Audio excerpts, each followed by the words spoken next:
Trust is the signal that keeps us connected, but what happens when it's cut? This story follows a man whose life of linking voices unravels when he discovers a betrayal hidden in plain sight. Here's his raw confession. My name's Ibrahim, 42 years old, and I'm a field technician stringing telecom lines across the Australian outback. I live in a dusty truck cab more than my own home, a small house in Alice Springs where my wife, Aisha, keeps the lights on for me. Or so I thought. My job's about connection, laying cables through red dirt and spine effects, making sure voices carry across the vast emptiness. I've been at it for 18 years, and you'd think after all that time, you'd know someone, but that's not the story. Today, this is about the wires I laid in my own life, the ones I thought were solid, until they led me to nowhere. I've been doing this job for 18 years. It's grueling. Weeks away from home, sleeping in motels in towns so small they barely have names. You drive through endless desert, the horizon shimmering like a mirage, and you learn to love the silence. The work's repetitive. Climb poles, string cables, test signals, but there's something pure about it. You're building something real, something that lets a kid in a remote station call his gran in Sydney, or a miner get a doctor on the line. Connection matters out here. It's life. Aisha was my connection. We met in 2007 at a community barbecue in Alice. She was 25, sharp-witted, with a laugh that cut through the heat like a cool breeze. I was 27, awkward but steady, and she saw something in me. We married a year later, promising to be each other's anchor. She'd stay in Alice Springs, running a small online craft shop, while I roamed the outback, fixing lines, keeping voices alive. Her calls were my lifeline. Late nights on crackly sat phones, her voice pulling me through. The loneliness. Hurry home, IBS, she'd say, and I'd picture her in our kitchen, stirring tea, waiting for me. For 16 years, I believed that picture.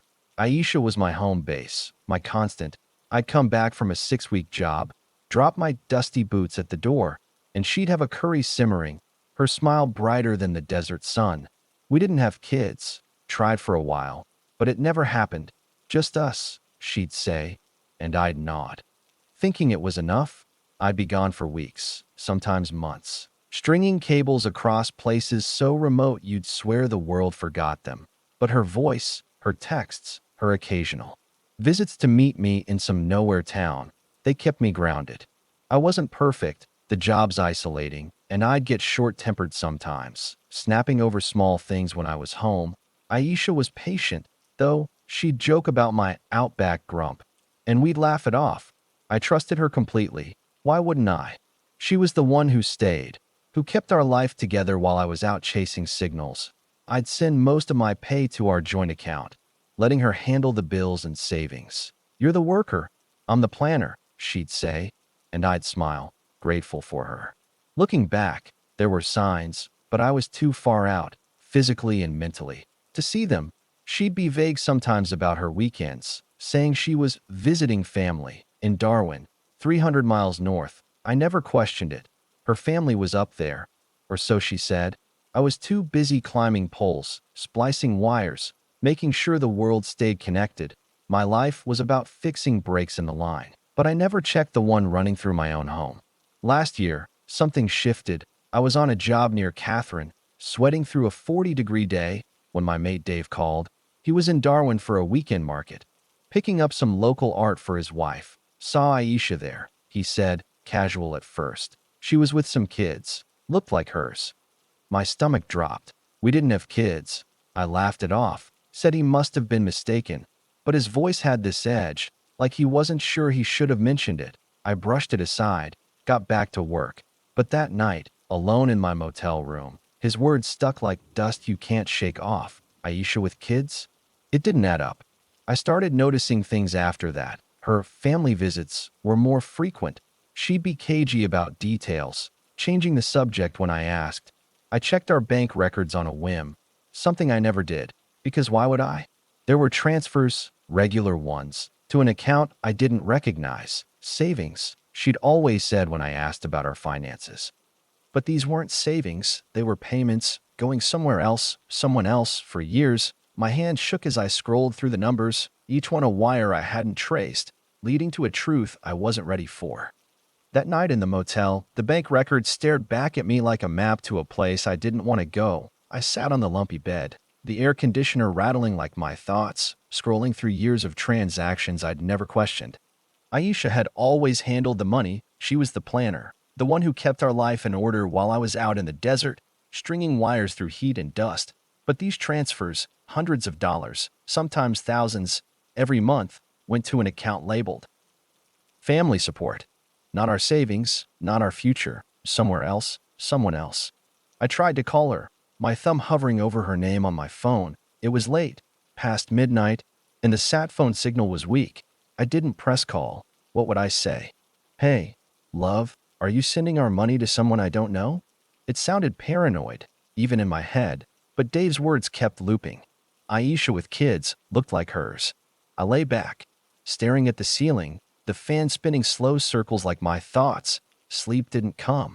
The next morning, I was back on the job, climbing a pole under a sky so blue it hurt. The work usually cleared my head, focus on the cable, the splice, the signal. But that day, every wire I touched felt like a lie. I kept seeing Aisha's face. Her smile when I'd come home, the way she'd wrap her arms around me like I was her whole world. Was it all fake? I couldn't shake the feeling that I'd been stringing lines for someone else's life, not mine. I started digging, not proud of it, but I did.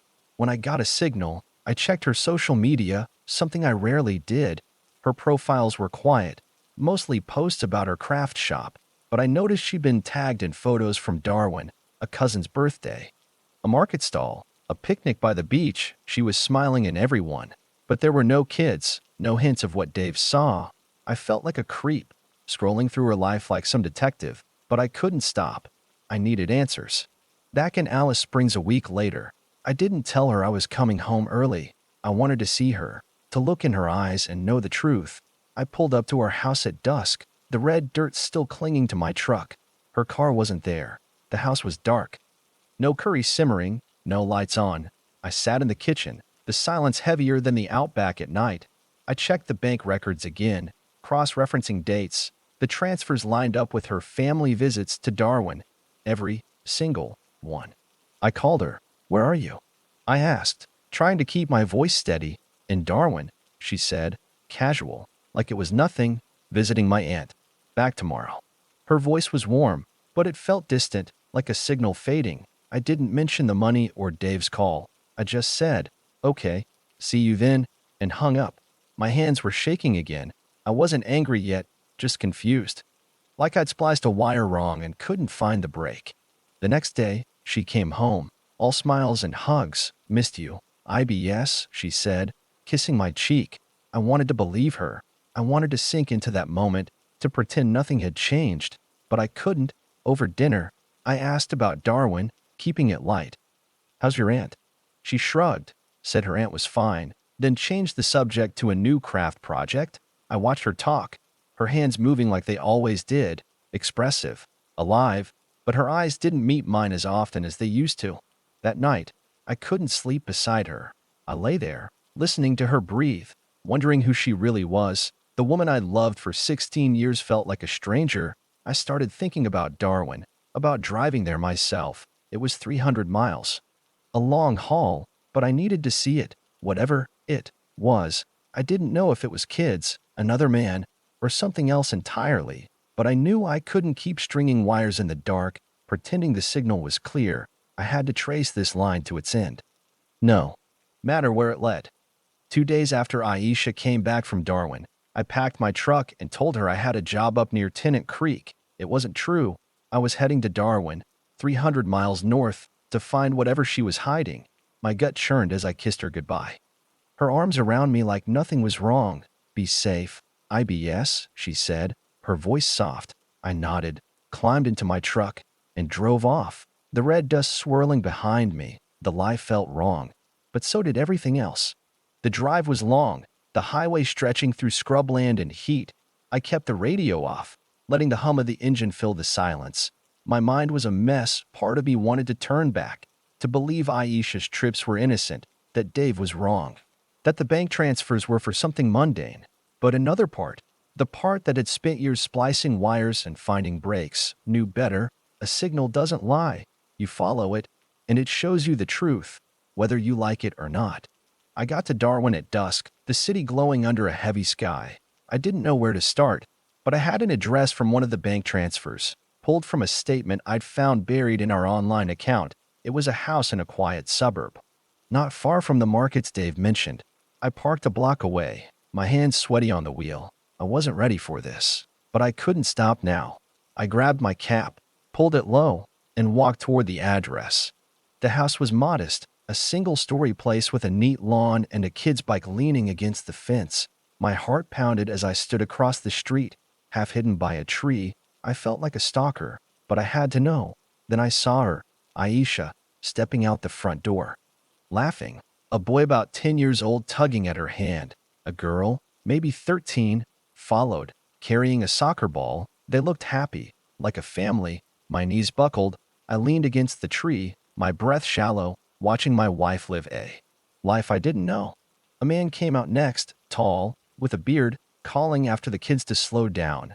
Aisha turned to him, smiling, and said something I couldn't hear. They piled into a car and drove off. I stood there, frozen, the world tilting under me. Dave wasn't wrong. Those kids weren't cousins or nephews. They were hers. And that man, he wasn't a brother or a friend. The way she looked at him, the ease in her laugh, it was the same way she'd looked at me years ago. I don't know how long I stood there, but the streetlights were on when I finally moved. I walked back to my truck, my mind blank but screaming at the same time. I thought about the money, the transfers labeled family support.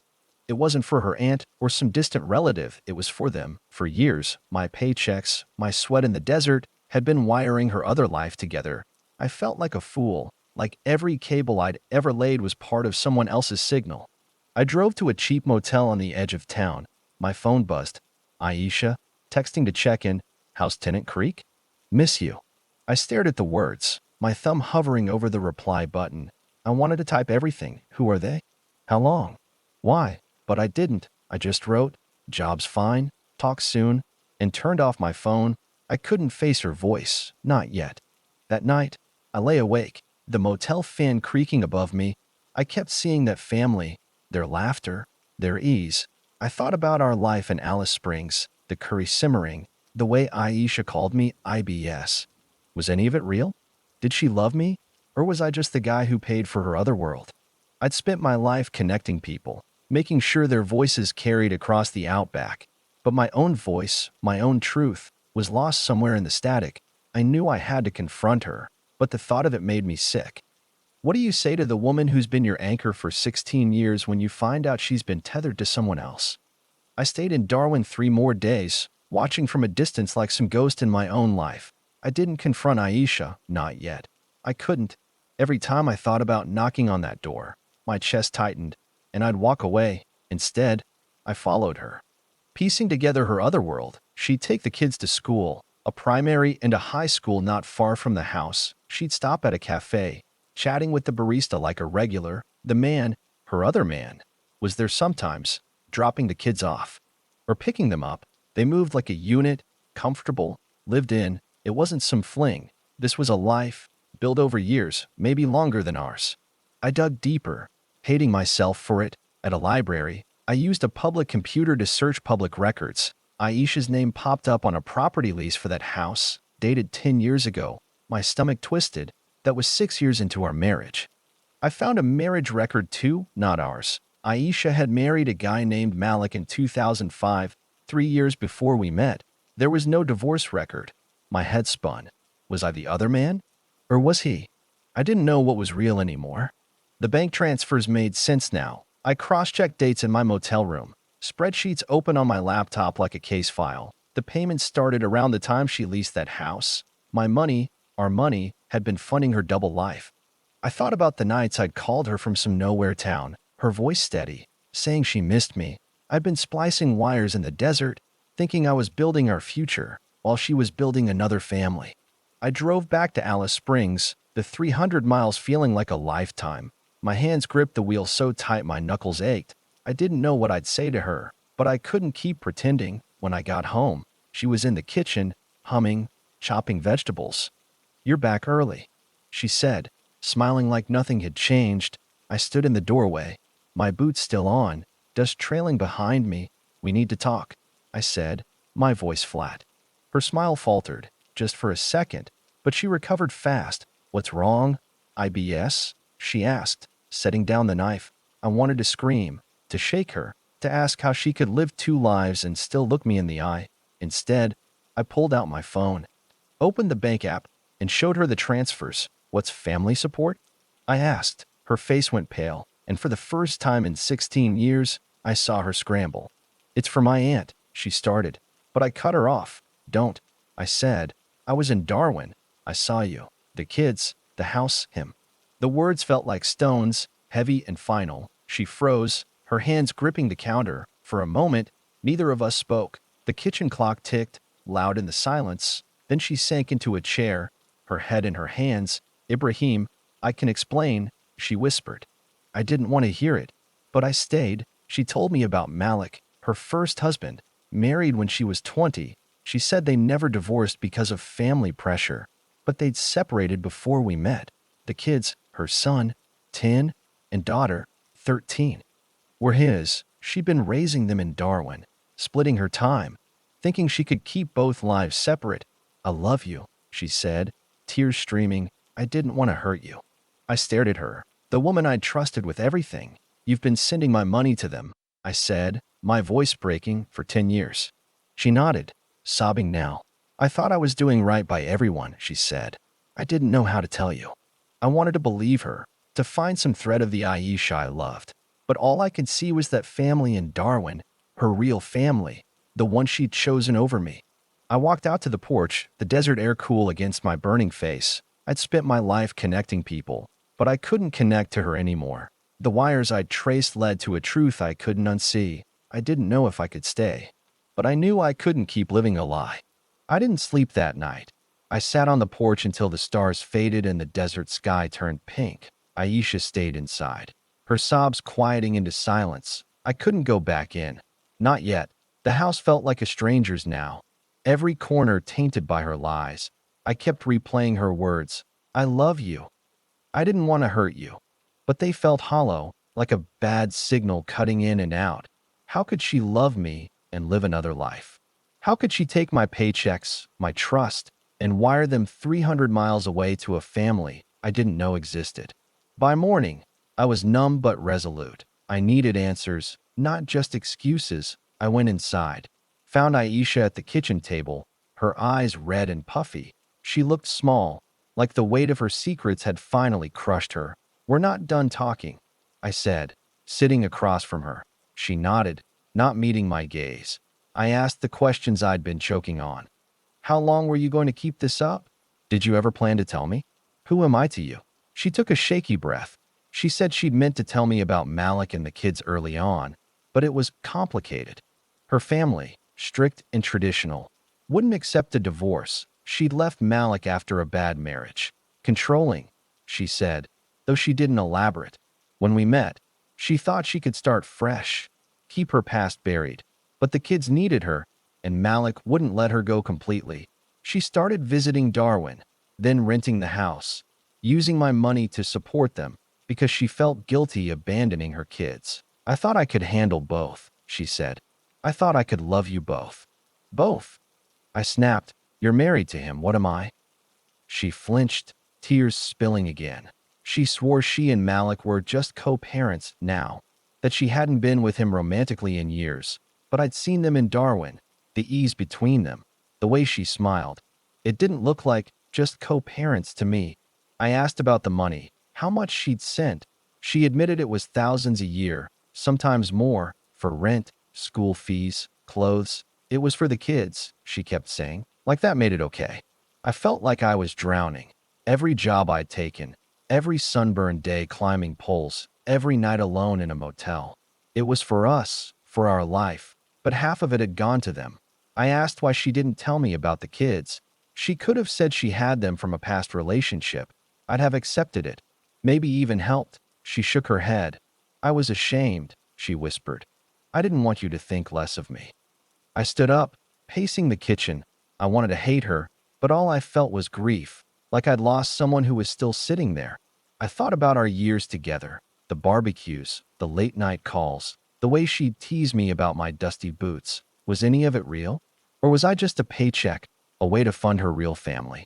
I asked her point blank, "Do you love him?" She hesitated just a second, but it was enough. "I love you," she said finally, but it sounded like an afterthought. I couldn't stay in the house. I grabbed my keys and drove. No destination, just away. The Outback stretched out, endless and empty, like my head. I ended up at a lookout point, the desert sprawling below. I'd spent my life building connections, making sure voices carried across this emptiness, but my own voice was gone. I didn't know who I was anymore. A husband, a fool, a stranger in my own story. I thought about confronting Malik, but what would that solve? I thought about the kids, innocent in all this, and felt a pang. They didn't know about me either. I decided then, I couldn't live like this. I'd go back, pack a bag, and leave. Not forever, maybe, but long enough to figure out what was left of me. The wires I'd traced had led me to a truth I couldn't unlearn. Aisha wasn't my anchor anymore. She was a signal I'd misread, and now I was cut off, drifting in the static. I didn't go far that day. I drove maybe 20 miles out of Alice Springs, the desert blurring past, until I pulled over at a rest stop, just a patch of dirt with a rusted bench. The sun was low, painting the sky in streaks of orange and purple. I sat there, my truck ticking as it cooled, trying to make sense of what came next. My whole life felt like a cable I'd spliced wrong. The signal scrambled, leading nowhere. Aisha's words kept echoing. I thought I could love you both, but they didn't clarify anything. They just made the static louder. I couldn't go back to the house, not to stay. I drove to a mate's place, a guy named Tom who'd been a technician with me for years. He didn't ask questions when I showed up with just a duffel bag and a face like I'd been punched. "Crash as long as you need," he said, handing me a beer. I didn't drink it. I just sat on his couch, staring at the wall, wondering how 16 years could unravel so fast. I told him bits and pieces, not everything, just enough. He listened, nodded, said, "That's rough, mate." It was enough. The next day, I went back to the house while Aisha was out. I packed some clothes, my tools, a few photos from before everything went wrong. I left the wedding picture on the mantel. It felt like it belonged to someone else's life. I wrote a note, short and sharp. "I need time. Don't call." I didn't know if I meant days or forever, but I needed space to breathe, to think. I drove to a motel on the edge of town, the kind I'd stayed in 100 times for work. It felt fitting, another nowhere place for a man who'd lost his anchor. Work was my only constant. I took a long job, a 3-week stint laying cable near Uluru. The desert was quiet, the kind of quiet that forces you to face yourself. Up on the poles, the wind whistling through, I tried to sort out what I felt. Anger came in waves, hot and sharp. When I thought about Aisha's double life, the kids I didn't know, the man she never left. But there was grief, too, heavier than the anger. I mourned the life I thought we had, the future I'd build in my head. Every night, I'd check my phone, half expecting her to text, but it stayed silent. I'd told her not to call, but the silence still hurt. I started talking to a lawyer, quietly. Tom put me in touch with one in Alice Springs who handled messy divorces. I didn't say the word divorce out loud yet, but I needed to know my options. The lawyer was blunt.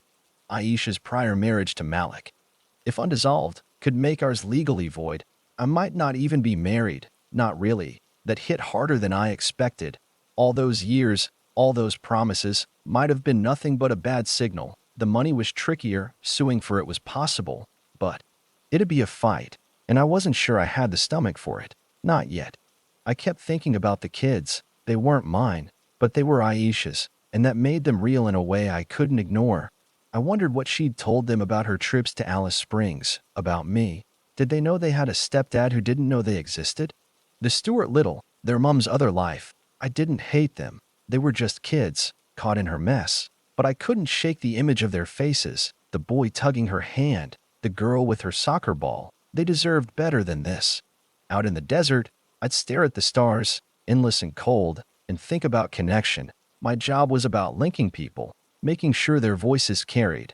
But I was cut off now, adrift in my own life. I didn't know if Sunnyvale But I was starting to see the other end of Aisha's lies. I wasn't ready to forgive her, but I wasn't ready to lose myself either. I had to find a way to keep going, to string new wires, even if it led to nowhere. 3 weeks in the desert didn't fix me, but it gave me space to think. Up on those poles, the world felt simpler. Just me, the wire, the signal. But every time I tested a line, I saw Aisha's face, her tears in the kitchen, her excuses about family pressure, and doing right by everyone. It didn't add up. You don't hide a whole family for 16 years if you're trying to do right. I kept coming back to that moment in Darwin, watching her laugh with those kids, so at ease, like she belonged there. The truth was a knot I couldn't untangle, and the desert silence only made it louder. Back in Alice Springs, I stayed at the motel, avoiding our house. Tom checked in, bringing beers and stories from the road, but I wasn't much for talking. I'd lie awake at night, the motel's neon sign buzzing outside, replaying our life together, the curry simmering. Her teasing about my Outback grump, the way she'd call me IBS on late-night sat phone calls, those memories felt like ghosts now, haunting me with what I thought we had. I'd check my phone, still no messages from her. I told her not to call, but I kept hoping she'd try. Maybe say something that made sense of this mess. Nothing came. I met with the lawyer again. She confirmed the marriage to Malik was still active, meaning ours might not even be legal. That word, void, kept rattling in my head. 16 years, void. She laid out my options. Annulment if the marriage wasn't valid, or divorce if it was recognized in some technical way. Either way, it meant paperwork, fights, maybe court. The money was a bigger tangle. I could try to reclaim what Aisha sent to Darwin, but it'd mean dragging the kids into it, proving they were hers, proving the life I didn't know existed. I wasn't ready for that. Those kids didn't ask for this. Work kept me sane. I took another job, this time near Cooper PD, stringing lines through Opal Country. The heat was brutal, 42 degrees some days, but the routine was familiar: climb, splice, test, repeat. I'd focus on the cables, the way they carried voices across the emptiness. But every splice felt like a reminder of the breaks in my own life. I'd see the boy's hand in hers, the girl's soccer ball, the man, Malik, calling after them. I wondered what they called him. Dad? Papa? Did they know about me, the guy in the desert funding their school fees? One night, I drove out to the breakaways, a stretch of desert where the rocks looked like they fell from the sky. I sat on the hood of my truck, the stars sharp above, and thought about connection. My whole career was about making sure people could reach each other. But I couldn't reach Aisha anymore. I didn't know if I ever had. I thought about the kids again, their faces innocent, unaware of the man 300 miles away whose paychecks paid their rent. I didn't hate them. I couldn't. But I hated how they were a secret, how I was a secret. I started talking to a counselor, a bloke in Alice Springs who worked with guys like me, Outback loners with too much time to think. He didn't sugarcoat it. You've lost trust, he said. That's your foundation. Rebuilding takes time, or you start fresh. I didn't know what fresh looked like. A new life? A new home? I'd spent 18 years stringing wires, building connections, but my own were frayed beyond repair. I didn't want revenge, not really. I just wanted to understand why she thought she could split her heart in two and not break mine. I decided to move forward with the annulment. It felt cleaner than divorce, like cutting a bad wire instead of trying to splice it. I didn't call Aisha, didn't go back to the house. I was still out here, in the desert, where the silence was loud but the work was steady. The cables didn't lie, they carried what they were meant to. I wished I could say the same for the life I'd built with her.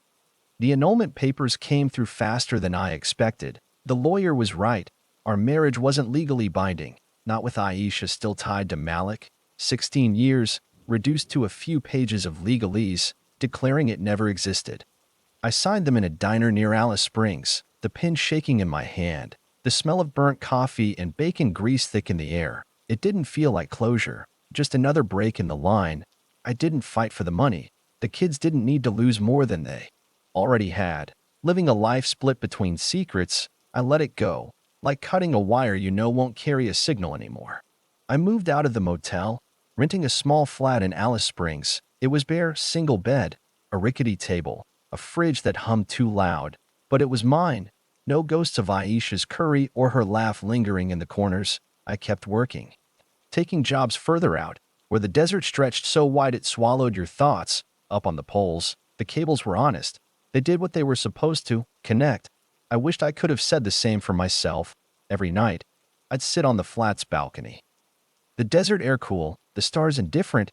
I'd think about Aisha, wondering if she was still splitting herself between two lives, or if she'd chosen one now.